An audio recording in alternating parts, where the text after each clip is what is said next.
All right, let's get it started. Let's start. All right. Guilt says, I owe you, as we talked about in the previous lesson. Anger, on the other hand, says, you owe me. We get angry when we do not get what we want. That's a pretty important idea.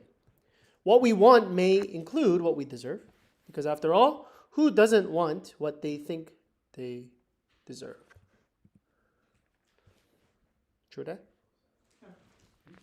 This is about a abandoned family scenario, and it becomes even clearer.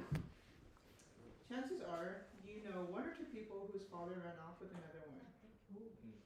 And the odds are pretty good that those people have some anger issues. And that's to be expected. Something was taken from them. Dad took their opportunity to have a normal family. Next.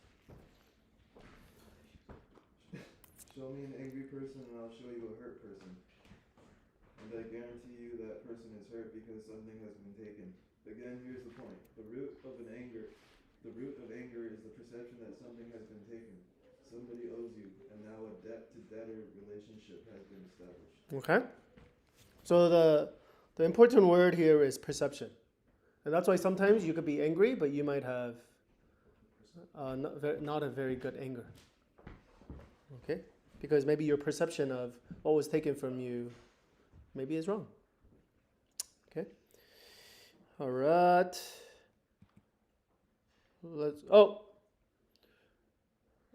Really quickly with your people with your groups. Do you guys agree with this definition? Go for it.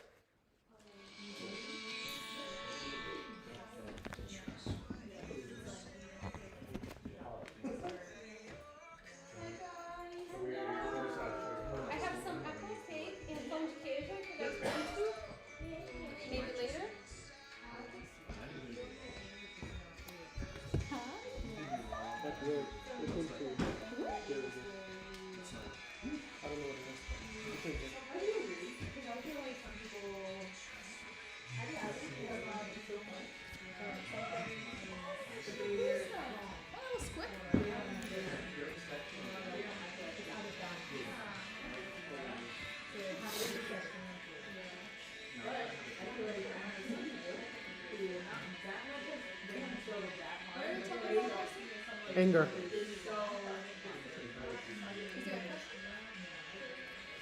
Talk to them.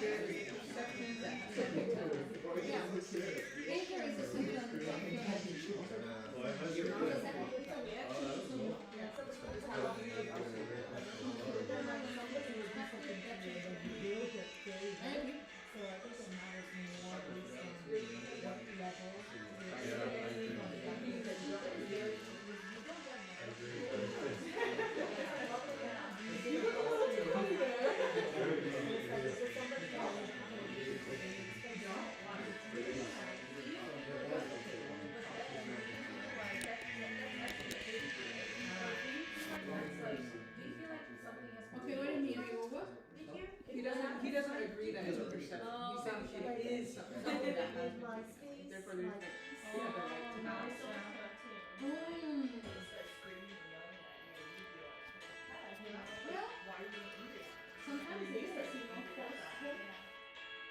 All right.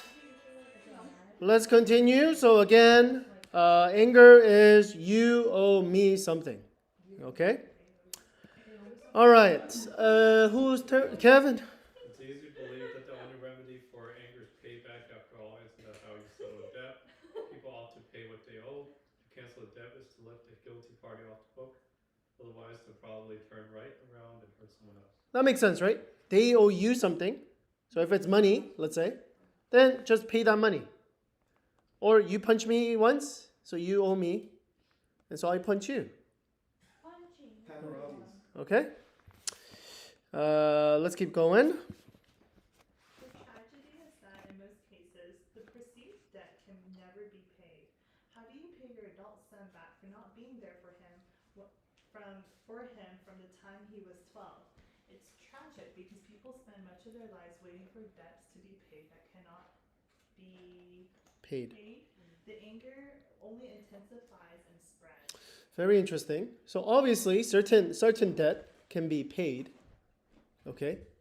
But for the most cases, if you think about it, okay, and they give an example of, again, a dad who left his son or his daughter since he was 12, like how do you pay someone back for that?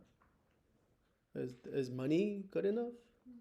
Or is maybe another 12 year or another whatever years of being with that person gonna, you know what I mean? So it's really hard. You know, you go, this person owes me this much. But it's really hard, like, what would actually satisfy that? Okay? Let's keep going. Anger, like each of the four viruses we'll discuss, refuses to remain isolated or appropriately focused. If anger is lodged in my heart, then before long I will come to believe that everybody owes me. This is why we characterize certain people as an angry person. It seems as though they're angry all the time with just about everybody. Interesting.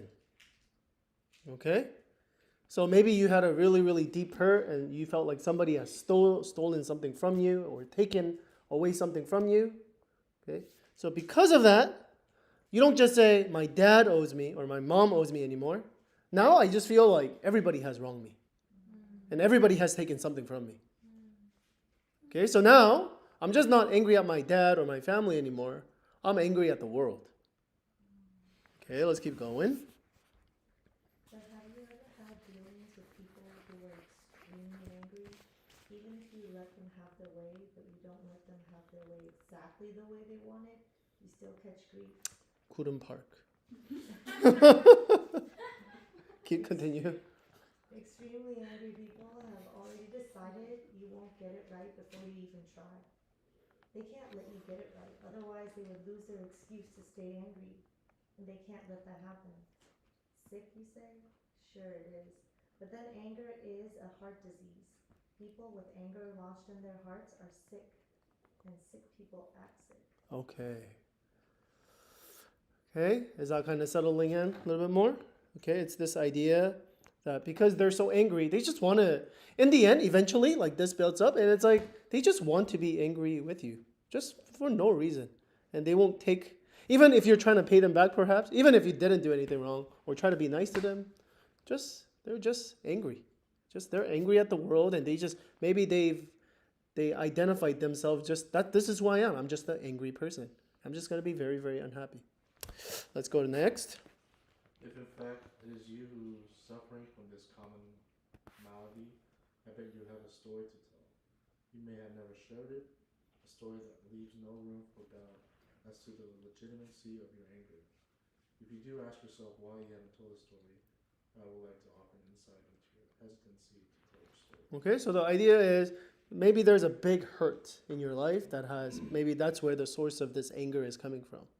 Okay, but you haven't told anybody about this. Okay, and maybe that's the root of it. Okay, that's what he's saying. Next. These enemies of the heart, guilt and anger, cannot withstand the light of exposure. For you to tell your story would be to drag it out into the light. You know intuitively that bringing it out into the open would cause it to lose its potency, which means you would lose an excuse to stay angry. Besides, the whole ordeal would be so uncomfortable that it's easier just to keep it to yourself. Okay, so it's saying there's, okay, if you actually share the story, okay, there's two reasons why most people don't do it. Number one is you can't stay angry anymore because you've kind of exposed it. You told people about it. Okay, and number two is it's very uncomfortable. Maybe it's like it's such a like hurtful experience that you just feel like you can't even bring it out into the light, or people will judge you, or people will leave you if you say certain things. Okay? So question for you guys, as you guys go into your groups once again, is do you know someone like this? Like someone who's just like, they're just an angry person, okay?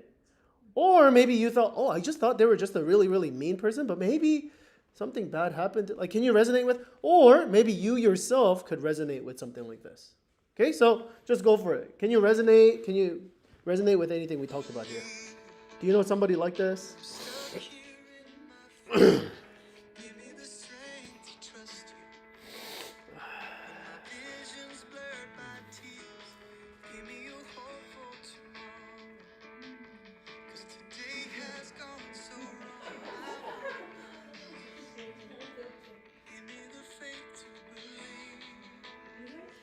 Went to you before you. Of course there are people like that. I don't know, my dad is like that. And that's why I became like a rub off on him. You can't say anything. If you say the food is good, he'll be like you can't say anything to him. Like anything you say is stupid.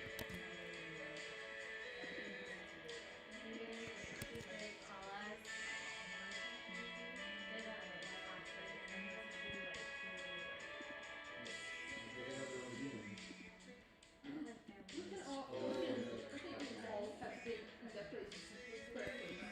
For sure. I'm in that all the time, like up and down. I hate people, I'll be honest. I'll be honest. I really hate people. But then that's probably like my own like inner thing of sin. So like just trying to work on that stuff. Keep my own from it. Father was always there. I forced myself. I'm very forced.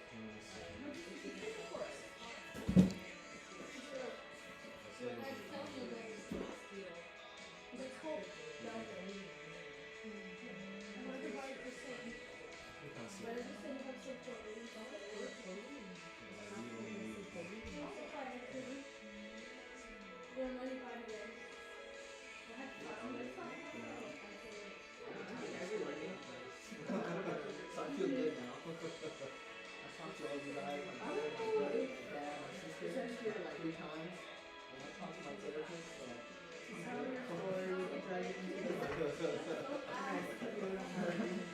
good now. But I was keeping a lot of things to myself. Or if I say somebody like they do something, you still angry about it. I can be a little bit, but I don't know if that would really help me.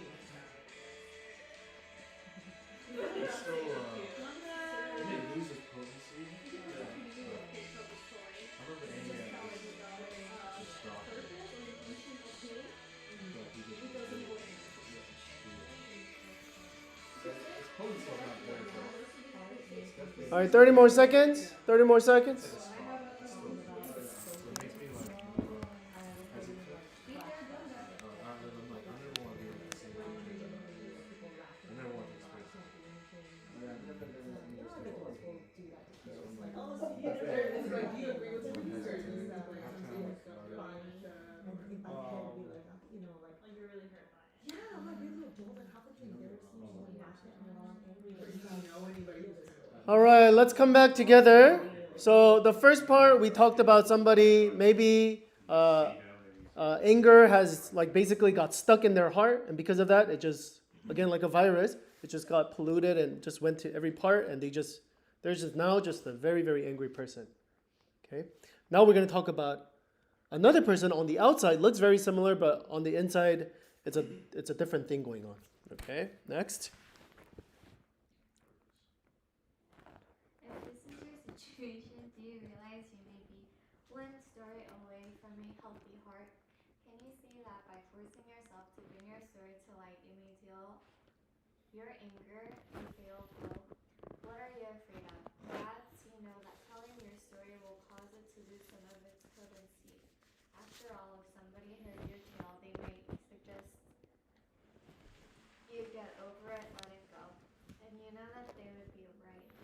but your anger has become a part of you. You're comfortable with it. You feel threatened by the very idea of letting it go. Okay, so that's still the first person. Now let's go to the second person. Here we go. On the other hand, you may be the kind of person who tells your story every time you get the chance. You enjoy the sympathy. You know that your story explains your propensity to overreact, to punish people whenever you get the opportunity, to lash out at those who fall short of your expectations. It accounts for your temper and your moodiness. Okay. So one person, it's like, I'm angry or I'm hurt, so I'm just gonna hold it. I'm just gonna hold it in, but it just like leaks out. Okay. And this other person's like, I'm gonna tell everybody. I'm gonna tell everybody. I'm angry.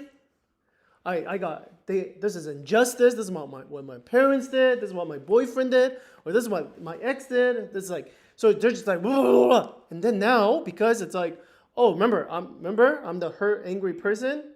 So now, whenever I act out against you, it's like, come on, remember, I'm the angry, like I'm the one who. So it just becomes a justifying anger now. Okay, let's go to the next one. From your perspective, your story not only explains your behavior, it justifies it. It's a built-in excuse for everything you or others don't like about you. It's your crutch. You have every right to be the way you are. But do you really want to remain this way? Here's a question every angry person needs to consider. How long are you going to allow people you don't even like, people who are no longer in your life, to control your life? Ooh. Powerful. Let's sit on that. Okay. Forever, I know. Okay, so how long are you going to allow people you don't even like, people who are no longer in your control, to control your life? Okay, let's keep going. While it's true that you can't undo what's been done, it's equally true that you don't have to let the past control your future. Remember, your story explains your behavior. It Doesn't excuse it. Until you're willing to embrace this simple but unknown truth, You'll never? You'll never. Am I in the way? Okay. Sitting there in your heart. Does that make sense? Okay, so yeah, your past always, none of our actions, behaviors, the way we think, it's a vacuum. It comes in a vacuum, right? It doesn't just happen like this. There's always something that can explain it, but that doesn't mean that it's okay. Okay, so the whole concept is, okay, we're angry, we lash out. There's a reason for it. Okay, there's anger within us. Okay, or maybe it has turned into resentment or bitterness. And maybe you have every reason to. Okay? But we're going to talk about now, okay, how do we actually go forward then? Like, what's the solution? Okay, because again, if you just keep it to yourself, what happens? Then you just become a very angry person. If you lash it out, or if you tell everybody about it, then you just start justifying that. And again, both of those things, there's no solution. There's no resolution because you just that anger stays within you. Okay, so now what's the solution? Let's get to the solution now. Let's keep going. There's an appropriate way to use your story, not as an excuse, but as a testimony to God's ability to free you from the past. When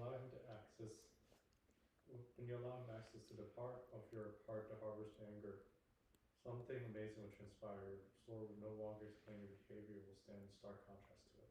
Okay, so let's keep going. You probably know someone who moves through this world with confidence, grace, and a quiet power. Maybe you assume this person grew up in a healthy family environment. Then you hear their story and it's almost unbelievable. You find yourself thinking, how could someone who grew up in that kind of painful environment turn out to be so perfect? That's what happens when a person quits using his story to justify his anger and instead allows God to do heart surgery. Are you ready for that? So, question for you guys. Do you guys know someone like this? Maybe on the outside, you look at them and they're such a great, like, nice, patient person. And you go, oh, it's because, maybe they were just born like that. But maybe later on you hear their story and you're like, they had it bad. But then you saw how they were able to, God used all the pain and the anger and the bitterness to actually transform them and brought something good out of it. Maybe it's not your, maybe do you guys have friends, or maybe a speaker, maybe a pastor, maybe sermon, maybe not even a religious person perhaps. You know, they used like the pain in their life to actually become like a better person. Do you guys know any stories like that? If you do, please share it with your groups. Go for it.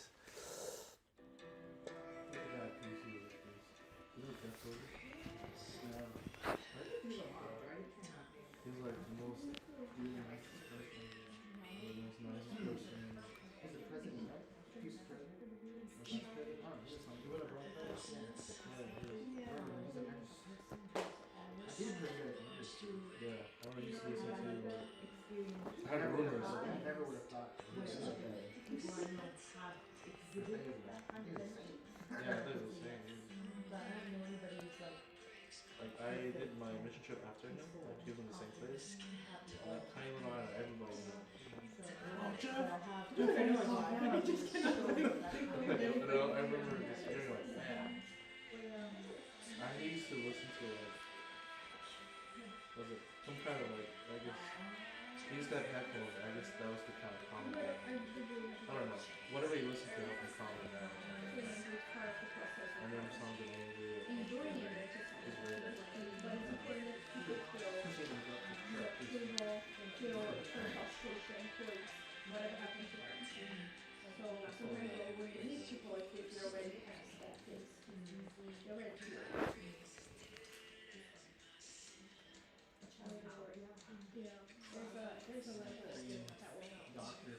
Doctor Astronaut. Oh, He's super calm or something. that's probably one. I never saw a live. I saw a live personality. I saw a podcast with him with Dr. Warren. I heard he had like his father like left or something like that. Some kind of like family or something. With a dumbbell. And then he called the cops. And then his dad ran away. But he knew what his dad was. Very bad. I think my dad is bad. Yeah, it's not really that calm. Yeah, he said he my dad. Basically, cops, he had a gun and the cops had to shoot him. His dad died already. He remembers saying, I don't know him. I don't know his dad. yeah, the thing is that he got control. It was just a thing. It wasn't even like, I hate you or whatever. It's just a thing. He was listening to all this stuff.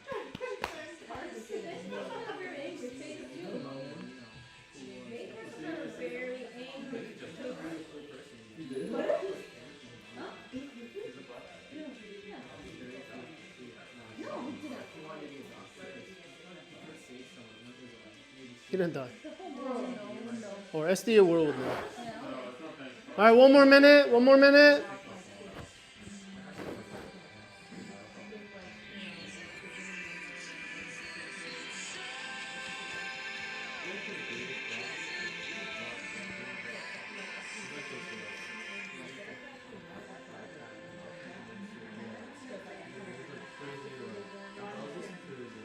I don't know if he's angry or not.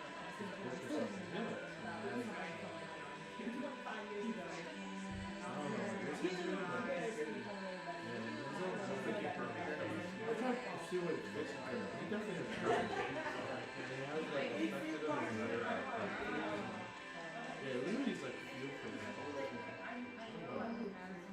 Maybe for him it's like, it's just something he's, like it's part of him. It's so good.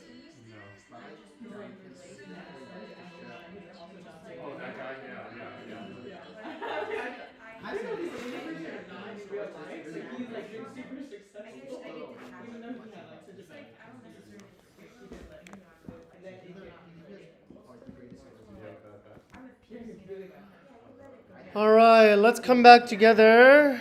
All right, are you guys ready? Ready for the solution. Okay, that's what we're getting to. It should come as no surprise to discover that the remedy for anger is forgiveness. Whereas guilty people need to get in the habit of confessing, as we talked about last week or 2 weeks ago, Angry people need to develop a habit of forgiving. But that's not as easy as it sounds, yeah? Oh yeah. Oh, yeah. Whenever I speak on forgiveness, there's always seem to be three types of people in the audience. So see which one you guys are. Number one, the first group believes that they ought to forgive, but can't seem to muster the courage to do it. So they want to, but just they have a hard time. So they know that forgiveness is the right thing to do. It's just they just can't. Two, the second group feels like they will be letting the offender off the hook, and that doesn't seem right. So the second group is like, no. I don't believe in that forgiveness stuff. He or she's gonna get every piece of crap that this person gave to me, kind of thing. Okay. Three, the third group claims to have gone through the motion of forgiveness. So they said, yeah, I have forgiven them. But those feelings, old feelings, memories, keeps coming back, leaving them to wonder, have I really forgiven them? So obviously, I'm pretty sure we could resonate with all three. But most of the time, where do you think you are at? Okay, go for it.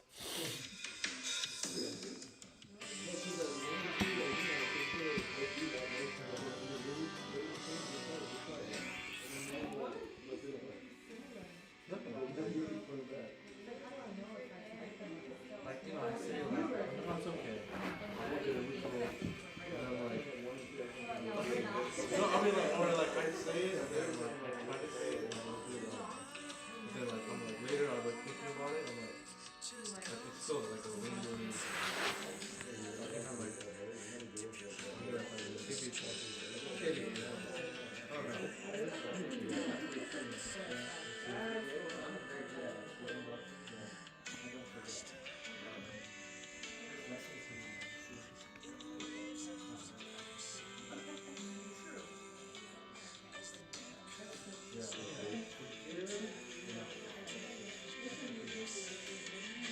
feel like it's inevitable consequence. So maybe not forgiving me is also I want it. Because you remember the anger, you still have it. I don't know. Don't study the courage. I want to sit here. I want to let go. And then I feel peace and then it's related to the anger coming back. I'm feeling hurt as Still two well. people in my life. I'm still struggling to forgive. So for me, it's like one, two. I'm like, yeah, I'm like, I'm not gonna go and say, oh, forgive everyone that did that. Forgive me. I'm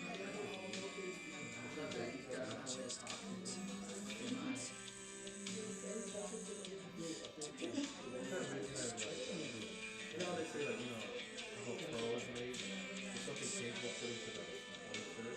We just kind of keep like, and eventually it'll go away, or like it becomes a part of you or something. Or like if you get like a takeaway, you know, what happens over time is like the skin goes over, so you just, it becomes like, so I'm kind of,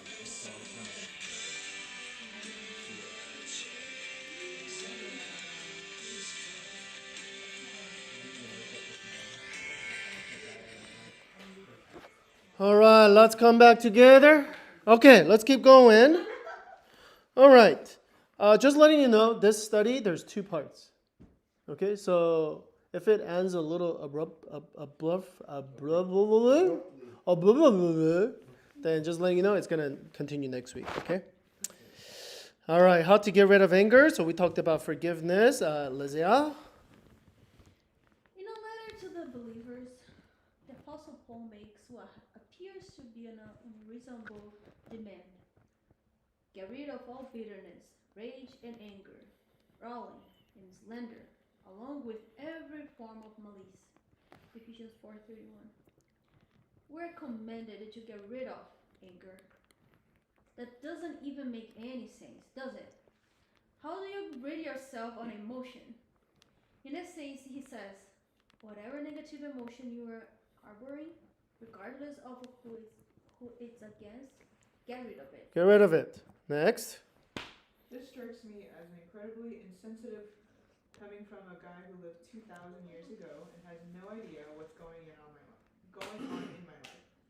But before we write Paul off as another pious religious figure who has no idea what's going on in the real world, we have to remember that he wrote these words from a prison cell. Hmm. Arrested unjustly, he'd been awaiting trial for more than a year when these words were written. In spite of these circumstances, Paul instructs believers to rid themselves of any trace of anger. Okay. So if anybody would be angry, he would know what that would look like. Because literally, I mean, if somebody just came and just arrested you for no reason and put you in prison, I mean, can you imagine how much anger you would have? That's where we're headed. Okay. Okay. Okay. So you can imagine how that would feel like, right? Okay, let's go next. So how do we actually get rid of these emotions? He continues on. Get rid of all anger, along with every form of malice. Be kind and compassionate to one another, forgiving each other. In contrast to bitterness, Paul suggests that we extend kindness and compassion to those who have wronged us. Then our word, forgiveness. Okay, let's continue. So again, he says, how do you combat these negative emotions? Okay, bitterness, rage, anger. It's by being kind, compassionate, forgiveness. Okay, let's keep going. If Paul had stopped right there, we could retreat to our well-rehearsed excuses about how badly we've been treated and how unfair life has been. We could argue that people who fuel our anger don't deserve to be forgiven. In fact, most of them don't consider themselves in need of forgiveness because they aren't even aware that they've done. Okay, let's keep going. Forgiven and forgiven. But he didn't stop there. Paul frames the concept of forgiveness in a way that should cause all of us to pause and reconsider this ancient concept. Be kind and compassionate to one another, forgiving each other, just as in Christ God forgave you. The kindness and compassion Paul refers to are to be fueled by an attitude of forgiveness. But not just any forgiveness. We're to extend an attitude of forgiveness that mirrors the kind God extended towards you in Christ. Okay, so again, if we didn't have this last line right here, we'll be like, be kind, be compassionate, forgive that, like, this person doesn't deserve it. This person probably doesn't even know how much hurt this person has given me. But since this line goes in there, that changes everything. Basically, however much God has forgiven you, you forgive the other person. Okay, you do that, okay? However much kindness God has shown you, you just show that kindness to other people. So God won't demand more than you have received. Okay, so however much forgiveness you receive, you bestow that forgiveness to other person. Let's continue.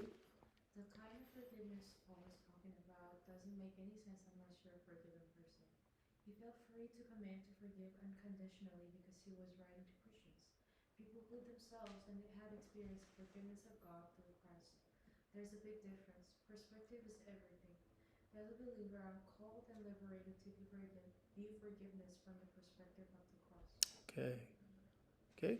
So really, as Christians, this is not really an option. Okay, and that's why a lot of times, if you are a Christian and you are bitter or angry towards somebody, that's when your spirituality also stays there as well. Because how can you continue to say, "Oh, God is continuing to forgive me," when you're not forgiving other people? Does that make sense? So it's just this like you just kind of stops. You kind of put a wall against you and God because you want to stay in that anger and bitterness. Okay, continuing on. In the shadow of my hurt, forgiveness feels like a decision to reward my enemy. But in the shadow of the cross, forgiveness is merely a gift from one undeserving soul to another. Forgiveness is the gift that ensures my freedom from a prison of bitterness. When I accept forgiveness from God, I am set free from the penalty of my sin. When I extend forgiveness to my adversary, there's a sense in which I'm set free from his sin as well. Does that make sense? Oh, Interesting. right. So I'm set free from his sin, whatever he has done wrong to me, because I'm in prison because of whatever he or she has done wrong to me. I could break free of that as well. Yeah, Wow, that's very. that's really beautiful. Yeah. That's really beautiful. But again, I know that this is the last slide, so I know we're kind of ending late. But again, next week we'll expound on this concept even more. Okay. Oh, don't worry. Okay. Last one. If you're a Christian, you aren't expected to treat others the way you've been treated by others. You've been called to treat people the way you've been treated by Jesus. You don't forgive because the other person deserves it. You forgive because you've been forgiven. Okay. Come on. Come on. Hey. All right.